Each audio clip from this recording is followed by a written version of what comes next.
আমি সঞ্জয় কর্মকার সঞ্জয়ের সঙ্গে কিছুক্ষণ ইউটিউব চ্যানেলে সকলকে জানাই স্বাগত। আজকের প্রতিবেদন শুরু করার আগে চিত্র পরিচালক অনীক দত্তের আকস্মিক মৃত্যুতে এবং আত্মঘাতী হওয়ার যে কারণ ঘটেছে, যার জন্য তিনি এ পৃথিবী ছেড়ে চলে গেলেন, ইহলোক ত্যাগ করলেন, তার জন্য শোক জ্ঞাপন প্রকাশ করছি এবং অত্যন্ত দুঃখের যে তার মতো একজন বলিষ্ঠ চিত্র পরিচালক এ পৃথিবী ছেড়ে অত্যন্ত অসময়ে চলে গেলেন। তার আত্মার চিরশান্তি কামনা করি। অনীক দত্তের আত্মার চিরশান্তি কামনা করে প্রতিবেদন শুরু করছি। এখনকার প্রতিবেদন সুপ্রিম কোর্ট নির্বাচন কমিশনকে বৈধতা দিল এসআইআর প্রক্রিয়ার ক্ষেত্রে, অর্থাৎ সুপ্রিম কোর্টে এসআইআর মামলা নিয়ে নির্বাচন কমিশনের বিরাট জয় এলো। তবে এ নিয়ে বিতর্ক পিছু ছাড়ছে না, বিতর্ক রয়েছে। বিতর্ক থাকলেও নির্বাচন কমিশন স্বস্তি পেল যে এসআইআর প্রক্রিয়া নিয়ে সুপ্রিম কোর্ট তাদের ক্ষমতাকে বা তাদের যে এসআইআর প্রক্রিয়া করার যে অধিকার রয়েছে নির্বাচন পরিচালনা করার জন্য, তাকে বৈধতা দিল এবং মান্যতা দিল। সুপ্রিম কোর্ট যা বলছে, অবাধ ও নিরপেক্ষ নির্বাচনের সাংবিধানিক দায়িত্ব পূরণ করাই এসআইআরের উদ্দেশ্য। অর্থাৎ নিরপেক্ষ নির্বাচন হবে, অবাধ নির্বাচন হবে, এর জন্য এসআইআরের প্রয়োজন আছে, যা নির্বাচন কমিশন করেছে। নিখুঁত বিশ্বাসযোগ্য ভোটার তালিকা তৈরির সাংবিধানিক দায় থেকেই এসআইআরের কাজ শুরু করেছে নির্বাচন কমিশন। অর্থাৎ একটা দায়বদ্ধতা থেকেই নির্বাচন কমিশন এই কাজটি করেছে।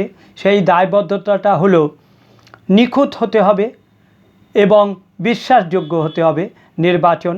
সেই কারণেই নির্বাচন কমিশন এই এসআইআর প্রক্রিয়া চালু করেছে, যা সঠিক বলেই শীর্ষ আদালত মনে করেছে। জনপ্রতিনিধিত্ব আইনের সঙ্গে এর বিরোধিতা নেই। এসআইআর প্রক্রিয়া সামঞ্জস্যপূর্ণ। কাউকে ইচ্ছে মতো ভোটার তালিকা থেকে বাদ দেওয়া রুখতে প্রক্রিয়াগত সুরক্ষা কবচ রয়েছে। অর্থাৎ নির্বাচন কমিশন ইচ্ছা করলেই কাউকে বাদ দিয়ে দিতে পারবে না, নিজের ইচ্ছে মতন বাদ দিতে পারবে না। এজন্য ভোটারের রক্ষা কবচ আছে। সেই রক্ষা কবচ ব্যবহার করেই ভোটার তালিকায় নাম সংযোজন করতে পারবে। নির্বাচন কমিশনের সিদ্ধান্ত নাগরিকত্ব নিয়ে চূড়ান্ত সিদ্ধান্ত নয়। এই ব্যাপারটা নিয়েই একটা বিতর্ক দানা বেঁধেছে বা বিতর্ক সৃষ্টি হয়েছে। বিরোধী পক্ষের আইনজীবী যিনি ছিলেন অভিষেক মনু সিংভি, তিনি বলেছেন যে মহামান্য আদালত নির্বাচন কমিশনকে বলছে যে তার এসআইআর প্রক্রিয়া বৈধ বা সে এসআইআর প্রক্রিয়া চালু রেখেই নির্বাচন পরিচালনা করতে পারবে, কিন্তু নাগরিকত্ব নিয়ে শেষ কথা বলার অধিকার নেই। কিন্তু নির্বাচন কমিশন নাগরিকত্ব যাচাইয়ের প্রক্রিয়া করেই, নাগরিকত্বের দোহাই দিয়েই অনেককে বাদ দিয়ে দিয়েছে, অনেক বৈধ ভোটারকে বাদ দিয়ে দিয়েছে এবং অনেক বৈধ ভোটারকে বাদ রেখেই নির্বাচন হয়েছে বা নির্বাচন কমিশন নির্বাচন সম্পন্ন করেছে। অনেক ভোটাররা তো বাদ চলে গেল, যারা নাগরিকত্ব প্রমাণ দিতে পারত তারা তো দিতে পারল না, যেহেতু তারা বাদ গেল। নাগরিকত্ব নিয়ে নির্বাচন কমিশন সঠিক বা সম্পূর্ণ সিদ্ধান্ত নেওয়ার অধিকারী নয়, এটা মহামান্য আদালত জানাচ্ছে। যে যারা নাগরিকত্ব নিয়ে প্রশ্ন তুলবে বা কারো নাগরিকত্ব নিয়ে প্রশ্ন তোলা হবে, তাদের সেই নাগরিকত্ব যাচাইয়ের জন্য নাগরিকত্ব প্রমাণের যে সংস্থা আছে কেন্দ্রীয় সরকারের তরফে, সেই কেন্দ্রীয় সরকারের নাগরিকত্ব সংস্থা যাচাইয়ের সংস্থাকেই তাদের নামগুলো পাঠাতে হবে। অর্থাৎ মহামান্য আদালত বলছে যে নাগরিকত্ব যাচাই নিয়ে নির্বাচন কমিশন সীমিত তদন্ত করতে পারে। সীমিত তদন্ত বলতে অল্প কোনো ছোটোখাটো তদন্ত করতে পারে বা তথ্য যাচাই করতে পারে, কিন্তু পূর্ণাঙ্গ তদন্ত করা বা নাগরিক সে কি না দেশের তা সিদ্ধান্ত নেওয়ার অধিকারী নির্বাচন কমিশনের নয়। এই জায়গাটাই অভিষেক মনু সিংভি বলেছেন এইটা ঠিক দ্বিচারিতার মতো হলো বলে তাদের কাছে মনে হচ্ছে। যাই হোক, ভোটার হিসেবে যোগ্যতার বিষয়ে সন্তুষ্ট হওয়ার জন্য কমিশন নাগরিকত্ব নিয়ে সীমিত তদন্ত করতে পারবে, তবে সেটা কেবল ভোটের জন্য, ভোটের প্রক্রিয়ার জন্য, ভোট প্রক্রিয়ায় অংশগ্রহণের জন্য। তার ভোটার তালিকায় নাম থাকবে কি থাকবে না। ভোটার তালিকা থেকে নাম মুছে যাওয়া যেসব ব্যক্তির ক্ষেত্রে কমিশন মনে করবে তারা নাগরিক নন, তাদের নাম নাগরিকত্ব নির্ধারণের জন্য 1955 সালের নাগরিকত্ব আইন অনুযায়ী কেন্দ্রীয় সরকারের ক্ষমতাপ্রাপ্ত সংস্থার কাছে পাঠাতে হবে। অর্থাৎ নির্বাচন কমিশন যদি মনে করে কেউ নাগরিক নন, তাহলে তিনি সেই নির্বাচন কমিশনার নাগরিকত্ব সংস্থা যাচাইয়ের যে আইন আছে 1955 সালের সেই আইন অনুযায়ী তাদের নাগরিকত্ব নির্ধারণ হবে এবং তারাই সেই সংস্থাই সঠিক সিদ্ধান্ত নেবে এবং চূড়ান্ত সিদ্ধান্ত নেবে। কিন্তু তাদের কাছে নামগুলো নির্বাচন কমিশনকে পাঠাতে হবে। এই সংস্থা, এই কেন্দ্রীয় সরকারের নাগরিকত্ব যাচাইয়ের যে সংস্থা আছে তাদের কাছে একটা বিশেষ দায়িত্ব ন্যস্ত হচ্ছে যে এই সংস্থা লোকসভা, বিধানসভা, পুর পঞ্চায়েত নির্বাচনের আগে আইন অনুযায়ী সিদ্ধান্ত নেবে।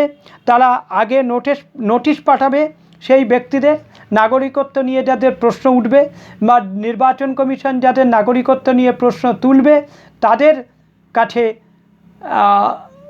নোটিশ পাঠাতে হবে এবং নোটিশ পাঠিয়ে তাদের কথা আগে শুনতে হবে।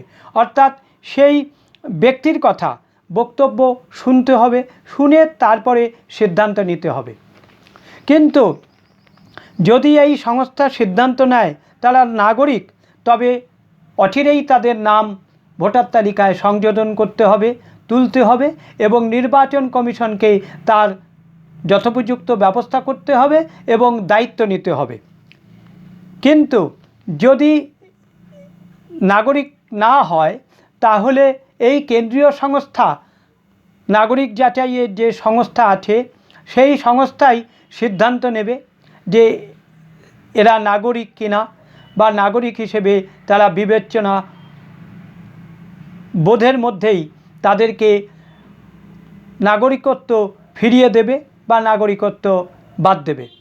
নির্বাচন সংস্থা এটা সিদ্ধান্ত নিতে পারবে না, সিদ্ধান্ত নেবে নির্বাচন সংস্থার বহির্ভূত নাগরিকত্ব আইনের যারা সংস্থা আছে তারাই এই চূড়ান্ত সিদ্ধান্ত নেবে। কিন্তু চূড়ান্ত সিদ্ধান্ত নেওয়ার দায়িত্বটা দেওয়া হয়েছে তাদেরকেই। ভোটারের বক্তব্য বা নাগরিকের বক্তব্য শোনার পরেও এছাড়া শীর্ষ আদালত এটাও বলেছে যে বিহারে যেসব ব্যক্তি যাদের নাম বাদ গেছে বিভিন্ন কারণে, সে কারণগুলি হলো অনুপস্থিত থাকার জন্য, মৃত হওয়ার জন্য, স্থানান্তরিত ও ডুপ্লিকেট ভোটার হিসেবে চিহ্নিত করে যাদেরকে বাদ দেওয়া হয়েছে বা নির্বাচন কমিশন যাদের বাদ দিয়েছে তারা আদালতে গিয়ে পুনরায় মামলা করতে পারবে। মামলা করে নির্বাচন কমিশনকে তারা তাদের বক্তব্য পেশ করতে পারবে আইনি প্রক্রিয়ার মধ্যে দিয়ে। শীর্ষ আদালত এইটা জানিয়েছে। তবে শেষ কথার এক কথা, এসআইআর বৈধ কিনা এ নিয়ে অনেক প্রশ্ন ছিল, তৃণমূলের ভেতরেও প্রশ্ন ছিল। মমতা ব্যানার্জি এটা নিয়ে গিয়ে আদালতে তিনি আইনি সওয়াল করতে চেয়েছিলেন বা করেছিলেন যে এসআইআর প্রক্রিয়া কেন হবে, এটা এখন দরকার নেই, এত দ্রুত করার কি দরকার, সেসবগুলো নিয়ে প্রশ্ন ছিলই। কিন্তু সেই সব প্রশ্ন দূর করে দিয়ে সুপ্রিম কোর্ট জানিয়ে দিয়েছে যে এসআইআর বৈধ, নির্বাচন কমিশন তা করতে পারে এবং তা করার অধিকার তাদের রয়েছে। সুষ্ঠু, অবাধ, বিশ্বাসযোগ্য নির্বাচন পরিচালনা করার জন্য নির্বাচন কমিশন এটা করবে, আগামী দিনেও করবে, এ নিয়ে কোনো দ্বিধা বা দ্বন্দ্ব নেই। এখনকার প্রতিবেদন এখানেই শেষ করলাম। আমার চ্যানেলটিকে সাবস্ক্রাইব করবেন, লাইক করবেন। নমস্কার।